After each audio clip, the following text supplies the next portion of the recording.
नमस्कार, स्वागत है आपका मुद्दे की बात में। आपके सामने हाजिर हूं मैं सोनाली ठाकुर। बात करेंगे दिल्ली विधानसभा चुनाव में अब घुसपैठी के मामले ने घुसपैठ कर लिया है। इस मुद्दे को लेकर बीजेपी के नेताओं ने आम आदमी पार्टी को कटघरे में खड़ा कर दिया है। मामला मुंबई से जुड़ा हुआ है, जहां पर अभिनेता सैफ अली खान पर हमला होने के तुरंत बाद ही वहां की कानून व्यवस्था को लेकर आम आदमी पार्टी के मुखिया अरविंद केजरीवाल ने एक्स पर पोस्ट किया था।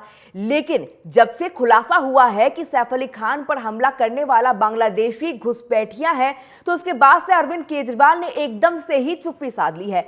बीजेपी के नेता कपिल मिश्रा ने केजरीवाल को निशाने पर लेते हुए कहा है कि केजरीवाल दिल्ली में जितना भी प्रेस कॉन्फ्रेंस करते थे, उसका कड़वा सच यही है कि यहां भी बांग्लादेशियों का नाम आता है तो वहीं उस मुद्दे पर भी चुप हो जाते हैं, क्योंकि यही उसका वोट बैंक है। वहीं बीजेपी के एक और नेता रमेश बिथुड़ी ने कहा है कि हम तो पहले से ही कहते थे कि इंडिया गठबंधन के लोगों को रोहिंग्या और बांग्लादेशी घुसपैठियों का वोट मिलता है।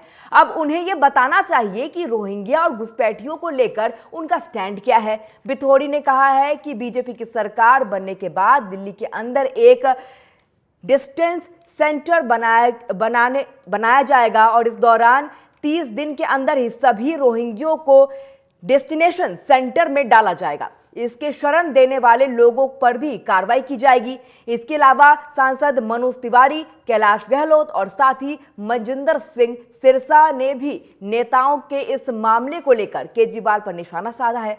उधर दिल्ली के उपराज्यपाल की अगर मैं बात करूं तो वीके सक्सेना ने भी राजधानी में अवैध रूप से रह रहे बांग्लादेशी नागरिकों के खिलाफ कड़ी कार्रवाई कर दी है और कड़ी कार्रवाई करने के साथ साथ मांग करने के साथ साथ उन्होंने इस मामले को लेकर पुलिस कमिश्नर को चिट्ठी भी लिख डाली है। एलजी ने कहा है कि बांग्लादेशी नागरिकों की बढ़ती संख्या के कारण दिल्ली के स्थानीय लोगों को रोजगार में गंभीर समस्या का सामना करना पड़ रहा है। साथ ही बांग्लादेशी नागरिकों यहां जिस तरह से अपराधों में संलिप्त है वो भी चिंता का विषय है। हैरानी तो यह है कि इतना सब हो जाने के बाद भी आम आदमी पार्टी की ओर से या केजरीवाल की तरफ से कुछ भी जवाब सामने नहीं आया है। ऐसे में सवाल उठना लाजमी है कि क्या वाकई बांग्लादेशी घुसपैठ और रोहिंग्या आम आदमी के वोट बैंक है? क्या बांग्लादेशी घुसपैठियों के लिए केजरीवाल इस मुद्दे पर बोलने से बचते हैं? क्या दिल्ली में घुसपैठियों पर कार्रवाई करने में आम आदमी पार्टी अड़ंगा लगाती है? ये तमाम बड़े सवाल आपको हम बता रहे हैं। ये तमाम सवाल उठ रहे हैं और घुसपैठ रोकने की जिम्मेदारी केंद्र सरकार की है, तो दूसरों पर दोषारोपण करना कितना सही है? आम आदमी पार्टी बीजेपी के आरोपों का जवाब क्यों नहीं देती है? ये तमाम बड़े सवाल अब आम आदमी पार्टी पर उठ रहे हैं। लेकिन बहुत बड़ी बात यह है कि लगातार इन तमाम सवालों के बाद दिल्ली की राजनीति जो है अपने आप से ही गर्माती नजर आ गई। घुसपैठी का मुद्दा जोर शोर से गर्माता हुआ नजर आ गया। लेकिन आज इन्हीं विषय पर हम चर्चा करेंगे और इसके लिए मेरे साथ मेरे तमाम बड़े पैनल भी जुड़ गया है। मेरे साथ लगातार अनिल गोयल, नेता बीजेपी से लगातार मेरे साथ बने हुए हैं। प्रशांत सिंह, प्रवक्ता कांग्रेस के, जुड़ गए हैं मेरे साथ और साथ ही प्रदीप गुप्ता, प्रवक्ता आपके, मेरे साथ जुड़ गए हैं। आप तीनों का पहले बहुत बहुत स्वागत है टीवी 27 न्यूज पर। लेकिन सवाल तो यही उठता है, अनिल गोयल जी, पहला सवाल मेरा आपसे ही है कि आप लोग घुसपैठी के बारे में इतना बोल रहे हैं, इसको मुद्दा बना रहे हैं, ये क्या सत्ता की चाबी हो गई है क्या? सोनाली जी, सत्ता की चाबी होना अपन सिर्फ वो विषय नहीं है कि आप सत्ता प्राप्त करने के लिए जो मर्जी काम करें। सबसे पहली चिंता होती है देश को खुशहाल बनाना, देश के नागरिकों की चिंता करनी है, देश की सुरक्षा की चिंता करनी है। हमारे सामने सत्ता महत्वपूर्ण है, हमारे सामने देश हमारे सामने दिल्ली महत्वपूर्ण है। मुसलमान और ये बांग्लादेशी लोग आए हुए हैं, जितनी गतिविधियां मतलब आतंकवाद की हो, झगड़े की हो, चोरी की हो, डकैती की हो, सारी में बढ़ोतरी हो रही है, उसमें लगभग ये लोग पाए जाते हैं। और जो हिंदुस्तान के निवासियों के लिए है, हिंदुस्तान घुसपैठियों के लिए नहीं है। और इतना सब कुछ होने के बाद भी अगर विरोधी दल चुप बैठते हैं या उनके पक्ष में खड़े होते हैं तो चिंता का तो विषय है कि वो यहाँ पर आकर के राशन कार्ड बन जाते हैं, उनके वोटर आई कार्ड बन जाते हैं, और वो वोट डाल देते हैं। अब उनको वोट बैंक के रूप में इस्तेमाल करोगे या दिल्ली सुरक्षित कैसे रहे, दिल्ली स्वस्थ कैसे रहे, दिल्ली आगे कैसे बढ़े, दिल्ली के अंदर जो समस्याएं हैं उन समस्याओं का समाधान कैसे हो, इस तरफ बढ़ेगा। सिर्फ मुस्लिम वोट चाहिए, रोहिंग्या के वोट चाहिए, बांग्लादेशी वोट चाहिए। आप वोट की राजनीति करोगे या देश को और दिल्ली को बचाने की राजनीति करोगे? आज फैसला इस बात पर है कि दिल्ली को बचाना है या वोट बैंक बचा करके सत्ता बचानी है। तो ये लेकिन अनिल गोयल जी, अरविंद केजरीवाल ने तो एक बार भी नहीं कहा कि कहीं ना कहीं हम घुसपैठियों को बचाएंगे, और ऐसा तो कुछ भी उन्होंने नहीं कहा है। स्टेटमेंट, ऐसा कोई भी स्टेटमेंट उनका नहीं आया है। नहीं कहा नहीं है, लेकिन राशन कार्ड बन गए हैं, कहा नहीं है वोटर आई कार्ड बन गए हैं, कहा नहीं है आधार कार्ड बन गए हैं। तो जो चीज उनके अंडर में है वो कैसे बन रही है? तो उसको रोकने की जिम्मेदारी तो सरकार की है ना। मैं कह कुछ नहीं रहा हूँ और सब कुछ हो रहा है, तो मेरी सहमति तो है ना। जो मैं जब मैं बैठा हुआ हूँ सत्ता में, तो जो मेरी जिम्मेदारी है उस जिम्मेदारी को तो मैं पूरा करूंगा ना जी। या उसके अंदर मैं कुछ नहीं कह रहा। और हर जगह इनका जो बयान होता है, स्टेटमेंट होता है, उनके फेवर में होता है। तो ये तो इनको खुद देखना चाहिए कि सबसे पहले दिल्ली का हित है, देश का हित है, या फिर इनकी अपनी सत्ता का हित है। आप सत्ता का सुख भोगने के लिए अपने हितों की रक्षा करेंगे तो उसका किसी के पास भी इलाज नहीं। चलिए जवाब लेते हैं। प्रदीप गुप्ता मेरे साथ लगातार बने हुए हैं। प्रदीप गुप्ता, प्रवक्ता हैं आप, आप जवाब दीजिए। राशन कार्ड कैसे बन रहे हैं? आप कह रहे हैं हम घुसपैठियों के समर्थन में नहीं है, तो राशन कार्ड कैसे बन रहे हैं? क्या एक बड़ा वोट बैंक? सोनाली जी, मैं 2 शब्दों में आपको जवाब दूंगा। लॉ एंड ऑर्डर किसके पास? पिछले 15 साल से एमसीडी पे कागज भाजपा की सरकार थी। पिछले 11 साल से सेंटर में भाजपा की गवर्नमेंट है। लॉ एंड ऑर्डर सारा भाजपा के पास है। दिल्ली में 700 के 700 सांसद भाजपा के हैं। इनकी पिछले कई सालों से लगातार दिल्ली एमसीडी में सरकार रही, सेंटर में सरकार रही। इन्होंने आज तक क्यों नहीं घुसपैठियों को रोका, रोहिंग्या को रोका, बांग्लादेशियों को रोका? आज तक केजरीवाल जी कभी भी उनके साथ कंधे से कंधा मिला के खड़ा नहीं हुए। केजरीवाल जी ने हमेशा उनकी खिलाफत करी है। इन्होंने तो पूर्वांचलियों को भी रोहिंग्या और बांग्लादेशी मुसलमान कह दिया। तो सर एक बात बताइए, एक सवाल का जवाब मैं लेना चाहूंगी। तो एक बात बताइए, फिर मंद्रा गोयल का नाम कैसे आया, और उसका नाम आने के बाद आम आदमी पार्टी कार्रवाई क्यों नहीं कर रही है? इसका नाम आया सोनाली जी, मंद्रा गोयल का नाम कैसे आया, और उसके हस्ताक्षर भी तमाम जगहों पर दिखे हैं। ऐसा ये तो देखो, जब कोई भी चुनाव होते हैं, कोई ना कोई इस तरह के जो है ना जी, कुछ ना कुछ कहानियां बनती रहती है। लेकिन आम आदमी पार्टी ने, श्री अरविंद केजरीवाल जी ने कभी भी रोहिंग्या मुसलमानों का या बांग्लादेशियों का समर्थन नहीं करा, उनका कोई सपोर्ट नहीं किया है। ठीक है, मेरे साथ लगातार प्रवक्ता प्रशांत सिंह भी बने हुए हैं। प्रशांत जी, पहले ये आप जवाब दीजिए कि घुसपैठियों पर आप क्या कहेंगे? क्या सॉफ्ट कॉर्नर कांग्रेस में? Good afternoon Sonali ji, thank you, आपने मुझे इस पैनल पे बुलाया। मैं अपनी बात यहाँ से शुरू करता हूँ कि जो माननीय दोनों पार्टियों से, आपके प्रवक्ताओं से आप बात कर रही थी, एक की सरकार केंद्र में 10 साल से और एक की सरकार दिल्ली में। दिल्ली को पूर्ण राज्य का दर्जा दिलाने, यमुना साफ करने, कूड़े के पहाड़ हटाने और लोकपाल के मुद्दे पे ये 10 साल 12 साल पहले ये सत्ता में आए थे। दिल्ली में लोकपाल कौन है? गाजीपुर के कूड़े के पहाड़ हट गए, ओखला के कूड़े के पहाड़ हट गए, यमुना साफ हो गई, कुछ नहीं हुआ। तो ये बड़े मियाँ ऊपर बैठे हुए दिल्ली में, नॉन बायोलॉजिकल प्रधानमंत्री जो अभी ह्यूमन हुए, और दूसरे ये छोटे मियाँ उनके चेले, ये दिल्ली के मुख्यमंत्री हैं।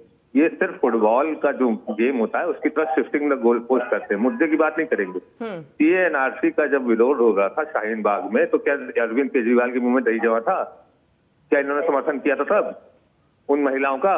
क्या इनका कोई बयान आया था? जामा मस्जिद में जब दिसंबर 2019 में अत्याचार हो रहा था केंद्र सरकार के द्वारा और केंद्र सरकार के समर्थित गुंडों के द्वारा, तब इनका कोई बयान आया था? जब अनुराग ठाकुर इनके जो केंद्रीय मंत्री हैं बड़े मियाँ के, जब वो बोल रहे थे इनको मारो गोली। अच्छा प्रशांत सिंह, बड़े मियाँ छोटे मियाँ का नाम तो आपने बहुत अच्छा दे दिया, लेकिन एक जवाब मुझे ये बता दीजिए कि बड़े मियाँ और छोटे मियाँ भी तो आपने ही बनाया है, और अगर इतना ही ये है तो ये भी बता दीजिए, तो राहुल गांधी और सोनिया गांधी ने किसको वोट दिया था लोकसभा चुनाव में? आम आदमी पार्टी को वोट दिया था। आप ही बता दीजिए किसको वोट दिया था? आप तो आम आदमी पार्टी का फुल सपोर्ट कर रहे थे उस वक्त। धन्यवाद, मैं आपके सवाल का जवाब दे रहा हूँ।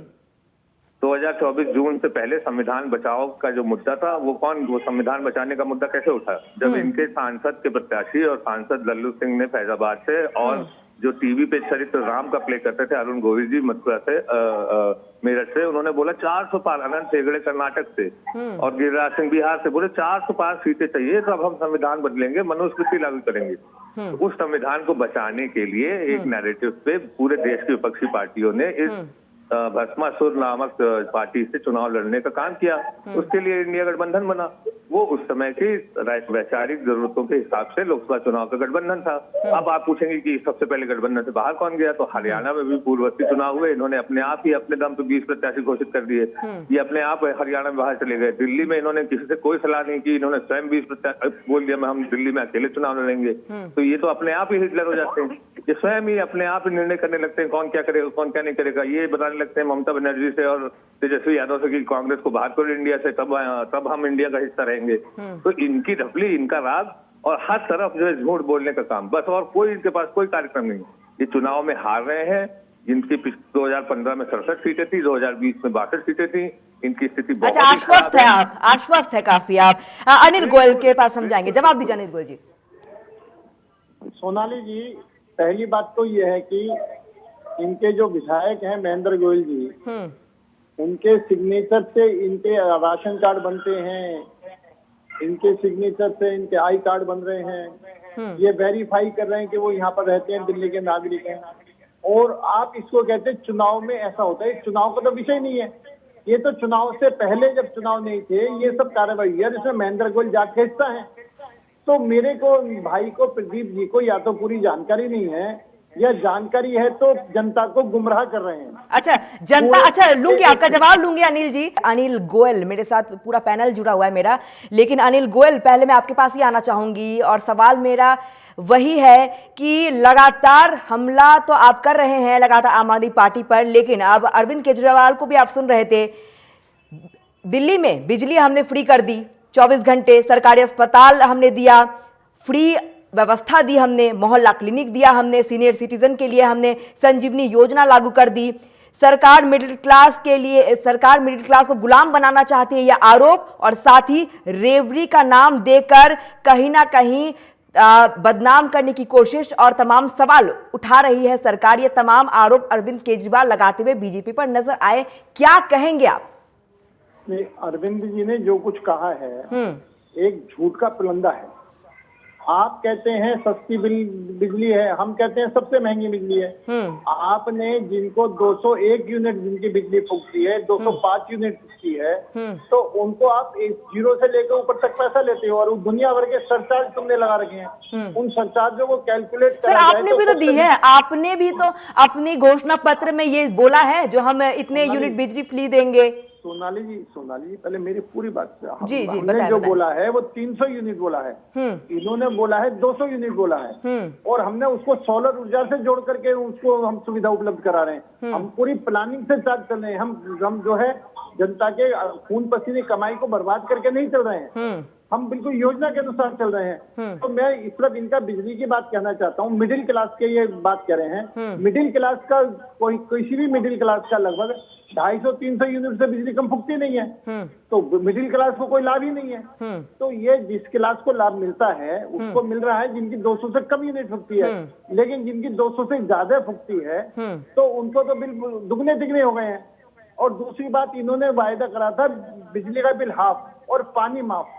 जब हाफ का बात हुआ था तो उसके अंदर कोई इन्होंने क्लास तय नहीं करी थी, इनके चुनाव घोषणा पत्र। अब इन्होंने उसके बाद क्लास का लॉजिक लगा दिया, तो निश्चित तौर पर जनता को गुमराह। अच्छा घुसपैठी भी एक मुद्दा है सर, उस पे भी आइए सर, वो उस मुद्दे पे भी आना जरूरी है, डिबेट हमारा उस पे है सर। मैं घुसपैठ की बात, मैंने घुसपैठी की वाली बात भी करता हूँ। दूसरे क्या है कि ये घुसपैठी है, बिजली की यूज करेंगे, पानी की यूज करेंगे, सारी सुविधाएं यूज करेंगे, सरकार को कोई टैक्स नहीं देंगे। उसके बाद में यहाँ पर वो आतंक फैलाएंगे, दंगे करेंगे, कब्जा करेंगे। तो निश्चित तौर पर उनके खिलाफ अगर कार्रवाई कर रही है तो इनको समर्थन करना चाहिए। बिल्कुल। अब प्रशांत सिंह से जवाब लेते हैं। नहीं, बिल्कुल बिल्कुल, प्रदीप गुप्ता के पास मुझे जाना होगा। प्रदीप गुप्ता से जवाब लेते हैं, क्यों कार्रवाई नहीं हो रही है सर, क्यों कार्रवाई नहीं हो रही है? अब बीजेपी के तो 6 सांसदों ने भी लगातार आम आदमी पार्टी पर सवाल उठा दिया है घुसपैठियों को लेकर, और भगवान मान से भी जवाब लेते हुए नजर आए, भगवान मान से सवाल पूछते हुए नजर आए हैं। आप जवाब दे दीजिए सर। सोनाली जी, इन घुसपैठियों पे कार्रवाई कौन करेगा? इन घुसपैठियों पे कार्रवाई करेगी पुलिस। पुलिस किसके हाथ में है गोयल साहब? पुलिस है भाजपा के हाथ में। देखो, एक आदमी, एक सेकंड गोयल साहब, प्लीज प्लीज मेरे को बोलने दीजिए। एक जो भी आम आदमी है, आम नेता है, वो जाके किसी भी घुसपैठ को खड़ा होकर खुद नहीं रोक सकता जब तक उसके साथ उसका प्रशासन ना हो। प्रशासन आम आदमी पार्टी के हाथ में नहीं है। प्रशासन की सारी डोर मोदी जी के हाथ में है, सेंटर के हाथ में है, बीजेपी के हाथ में है। अगर आज ये चाहे तो एक दिन के अंदर ही जितने भी अवैध रूप से रोहिंग्या और बांग्लादेशी मुसलमान रह रहे हैं, या जितनी भी अवैध घुसपैठ हो रही है, अगर भाजपा चाहे तो एक दिन में ही सारी की सारी इन घुसपैठियों को खत्म कर सकती है। सर आप तो एक बात बताइए सर, फिर आपने, एलजी ने चिट्ठी लिखी, आपने क्यों चुप्पी साधी? आपने पोस्टर क्यों नहीं लगवा दिया दिल्ली में घुसपैठियों पर? इसको एक बड़ा मुद्दा क्यों नहीं बना दिया? आप कह दीजिए ना, हमारे चैनल पे कह दीजिए ये बात, और ये कहिए आपकी घुसपैठियों को दिल्ली से हम जड़ से खत्म कर देंगे, ये कहिए। नहीं, हम तो जड़ से बिल्कुल खत्म करेंगे। उस जड़ से खत्म करने के लिए सबसे पहले हमारे को प्रशासन चाहिए। अगर आज हमारे हाथ में प्रशासन आ जाए, पुलिस हाथ में आ जाए, मैं आपको दावे के साथ कहता हूं, हम एक दिन के अंदर ही जितनी भी अवैध घुसपैठ दिल्ली के अंदर हुई है, हम उसे बिल्कुल खत्म करके रहेंगे। और केजरीवाल जी जो राजनीति करते हैं, वो काम की राजनीति करते हैं, मूलभूत सुविधाओं की बात करते हैं, बेसिक नीड्स की बात करते हैं, हेल्थ की बात करते हैं, एजुकेशन की बात करते हैं, बिजली की बात करते हैं, पानी की बात करते हैं, महिलाओं की बात करते हैं, बुजुर्गों की बात करते हैं, बच्चों की बात करते हैं, इंफ्रास्ट्रक्चर की बात करते हैं, मोहल्ला क्लिनिक की बात करते हैं। अगर ये बात बीजेपी वाले भी करे तो हमें इस चीज से कोई गुरेज नहीं। ये काम करते हैं, ये बात करते हैं, धर्म की बात करते हैं। अनिल गोयल जी जवाब दीजिए। अनिल गोयल जी देखो, इनकी कसनी करनी में अंतर क्या है, पहले एक स्पष्ट समझ लेता हूँ। आप सपोर्ट नहीं कर रहे हैं, प्रदीप गुप्ता साफ कह रहे हैं, आप सपोर्ट ही नहीं कर रहे हैं। नहीं, मैं ये कह रहा हूँ, आयुष्मान योजना को अगर गरीबों को मदद पहुंचाने वाली बात है, आयुष्मान योजना से 5 लाख रुपए फ्री इलाज होना था, तो वो किन्होंने रोका? ये इन्होंने अभी तक रोका। जब ये आयुष्मान योजना पर लागू नहीं होने दे रहे हैं, और जो हमारी योजना की 70 साल से बड़ों को हम उनको इलाज कराएंगे, उसको ये लागू करने के लिए तैयार नहीं है, तो ये अब किस मुंह से बात कर रहे हैं? हम जो योजना है उसको ये रोकते हैं, मेट्रो के विस्तार को ये रोकते हैं, कूड़े के पहाड़ साफ होंगे इनका वायदा है, यमुना नदी साफ होगी इनका वायदा है, कहते यमुना नदी डुबके लगाएगा, यमुना नदी हाथ नहीं डाल सकते। तो निश्चित तौर पर इनके जितने भी वायदे हैं, और आज जिनको ये छोटे मियाँ बड़े मियाँ कह रहे हैं, मैं ये कहना चाहता हूँ कि जब 2014 के अंदर कांग्रेस से समर्थन लेकर सरकार बनाई, आज ये बीजेपी कांग्रेस को एक दूसरे छोटे बड़े भाई कहते हैं, और जब इन्होंने सरकार बनाई, कांग्रेस को गाली देकर सरकार बनाई, कांग्रेस को गाली दी, कांग्रेस ने समर्थन लिया। अब लोकसभा चुनाव के अंदर इनमें गठबंधन में शामिल है, आज भी ये दोनों गठबंधन में शामिल है। आज के दिन भी इंडी गठबंधन में शामिल है। बिल्कुल। प्रशांत सिंह जवाब लूंगी मैं आपसे जी। किस मुंह से ये जनता के बीच में जा रहे हैं, किस मुंह से एक दूसरे के खिलाफ बोल रहे हैं? अगर एक दूसरे के खिलाफ हैं तो गठबंधन से बाहर हो। प्रशांत जी जवाब दीजिए कि अगर आप एक दूसरे के खिलाफ है तो गठबंधन से बाहर आ जाइए ना। देखिए सोनाली जी, छोटे मियाँ बड़े मियाँ का इतना अच्छा ड्रामा चल रहा था, बिना मतलब आपने मेरा एंटरटेनमेंट खराब किया। एक नॉन बायोलॉजिकल, दूसरा झूठा। अब ये जो बता रहे भाई साहब, इंडिया अगेंस्ट करप्शन नाम का एक मूवमेंट था, सुनिए अनिल गोयल जी कायदे से, वो रामलीला मैदान में था, उसकी फंडिंग किसने की? सुनिए प्रदीप गुप्ता जी, क्या आपने आज तक उसका रिकॉर्ड दिया? तो पैसा आया उस इंडिया अगेंस्ट करप्शन से? निकले कुमार विश्वास, उससे निकले अरविंद केजरीवाल, उससे निकली किरण बेदी 2015 में किसकी प्रत्याशी थी मुख्यमंत्री पद की? भाजपा की कोई नहीं थी। अनिल गोयल जी, पहले इतिहास में झांक करके देखा करके तब बताया करिए, और हम गठबंधन का कोई हिस्सा नहीं है। प्रशांत जी, आपने दो कांग्रेस को, इसको आम आदमी को समर्थन दिया या नहीं दिया? हमसे गलती हो गई तो हम तो गलती करेंगे, आप भी करेंगे, हम पूछेंगे। आज के दिन गठबंधन में शामिल होने गलती हुई, अरे हमसे गलती,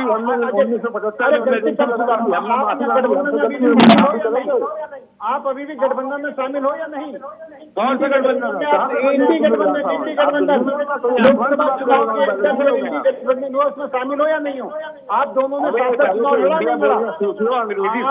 आप इंडी गठबंधन में, भाई जी आप इंडी को इंडिया नहीं कर सकते। इंडिया रहेगा, इंडी रहेगी। आप अपने आप को सुधारो जी। इंडी रहेगी, इंडिया रहेगी, इंडिया को इंडी नहीं कर सकते। आप भी आज गठबंधन में शामिल है नहीं है, इसका जवाब आपके पास नहीं है। आपने समर्थन दिया। चलिए, हमारा डिबेट इस पे नहीं है कि कौन कौन से गठबंधन में शामिल है, लेकिन एक रोहिंग्या एक बहुत बड़ा मामला है और घुसपैठी बहुत बड़ा मामला है। हम लगातार प्रदीप गुप्ता से भी जवाब लेंगे। प्रदीप जी। सोनाली जी, ये बात आप बिल्कुल ठीक कह रहे हो। हमारे देश के लिए, दिल्ली के लिए एक खतरे की घंटी है रोहिंग्या मुसलमान और बांग्लादेशी। ये जल्दी से जल्दी दिल्ली से बिल्कुल साफ होनी चाहिए, खत्म होनी चाहिए, और आरोप प्रत्यारोप ना करके ये काम बीजेपी का है। सेंटर में बीजेपी की गवर्नमेंट है, प्रशासन उनके पास है, मिलिट्री उनके पास है। अगर उनकी इच्छा हो तो ये घुसपैठियों को एक दिन के अंदर बिल्कुल साफ कर सकते हैं। और मैं एक बात कहना चाहूंगा, बीच में बात रह गई थी, भाजपा वाले कभी भी मुद्दों की राजनीति नहीं करते, ये हमेशा भटकाने की राजनीति करते हैं, धर्म की राजनीति करते हैं। अभी करावल नगर के अंदर कपिल मिश्रा जी ने वहां पर भी पोस्टर लगा दिए, एक है तो सेफ है, बटोगे तो कटोगे। कौन बांटेगा, कौन काटेगा? ये राजनीतिक पार्टियां ही इस तरह से काम करती है। आपस में कोई भी आदमी एक दूसरे के साथ लड़ना नहीं चाहता। गंगा जमनी तहजीब का ये देश है। आज तक मैं नहीं समझता जहाँ हिंदू रहते हैं, मुसलमान रहते हैं, उनके अंदर आपस में कोई लड़ाई झगड़ा हुआ है या आपस के अंदर कोई देश भाव है। एक सुबह आदमी कोई अपने काम धंधे से निकलता है, उसे नहीं पता वो हिंदू निकल रहा है, वो मुसलमान निकल रहा है। बिल्कुल। उसे 10 तरह के लोग मिलते हैं रास्ते में, 10 तरह की बातें होती हैं, 10 तरह के लोगों के यहाँ खाना खाना होता है, शेव बनवानी होती है, बाल कटवाने होते हैं। अब ये पूछ के थोड़ी ना होता है कि तू हिंदू है या मुसलमान है। अनिल गोयल जी, जवाब दीजिए। ये हिंदू मुसलमान के इन्होंने इतनी गहरी खाई पैदा कर दी है। बिल्कुल, समय कम है सर, मुझे जवाब लेना होगा अनिल जी से। जी, हिंदू के रूप में क्यों करना चाहते हैं आप? इसको हिंदू मुस्लिम रूप में क्यों देख रहे हैं? आप मुझे ये बताएं, जब अखंड भारत था, ये अखंड भारत में कुछ लोगों ने, मुट्ठीबंद लोगों ने आकर के, हम सब आपस में रियासतों में बटे हुए थे, तो उन्होंने आकर के एक एक करके मारा नहीं मारा? हिंदुस्तान गुलाम हुआ नहीं हुआ? विदेशी ताकतों ने हिंदुस्तान को गुलाम करा नहीं करा? तो मेरा कहना, जब हम बटे हुए थे, रियासतों में बटे हुए थे, राजाओं महाराजों बटे हुए थे, तो हमको उन्होंने हम पर इलाज करा नहीं करा? उन्होंने हम पर शासन करा नहीं करा? हम बटे हुए थे तो हम कटे, हम बटे हुए थे तो हमारा देश गुलाम हुआ। और हम ये कह रहे हैं हम बटेंगे तो आगे भी हम कटेंगे। अगर हम इकट्ठे रहेंगे, एकजुट रहेंगे तो सेफ रहेंगे। आप छोटी मानसिकता को लेकर के इसको हिंदू मुस्लिम में बांट रहे हो, आप छोटी मानसिकता लेकर इसको स्टेट में बांट रहे हो, आप छोटी मानसिकता लेकर उत्तर दक्षिण भारत के अंदर बांट रहे हो, आप छोटी मानसिकता लेकर के आपके गठबंधन में लोग सनातन धर्म को गाली देते हैं, सनातन धर्म को खत्म होने की बात करते हैं। आप उनके गठबंधन में शामिल हो। आप तो बांटना चाहते हो देश को 4 टुकड़ों में, उत्तर दक्षिण में बांटना चाहते हो, पूर्व पश्चिम में बांटना चाहते हो, हिंदू मुस्लिम में बांटना चाहते हो, अपर कास्ट लोअर कास्ट में बांटना चाहते हो। आप बांटना चाहते हो और आरोप बीजेपी पर लगा रहे हो। हमको चलिए सर, अब समय का अभाव के कारण मुझे आपको रोकना पड़ रहा है, लेकिन हमारा मुद्दा लगातार घुसपैठी और साथ ही रोहिंग्या, बांग्लादेशी रोहिंग्या है, जिस पर लगातार सवाल उठ रहे हैं। और आप तीनों का पहले तो बहुत बहुत शुक्रिया, लेकिन सवाल जस का तस बना हुआ है कि अब घुसपैठी एक क्या बड़ा मुद्दा है और क्या अब राजनीति दल इसको जोर शोर से भुनाएंगे? क्या सत्ता की चाबी घुसपैठी बांग्लादेशी रोहिंग्या हो सकते हैं? फिलहाल इस मुद्दे की बात में इतना ही, लेकिन देश और दुनिया की तमाम बड़ी खबरों के लिए देखते रहिए TV27 न्यूज़। नमस्कार।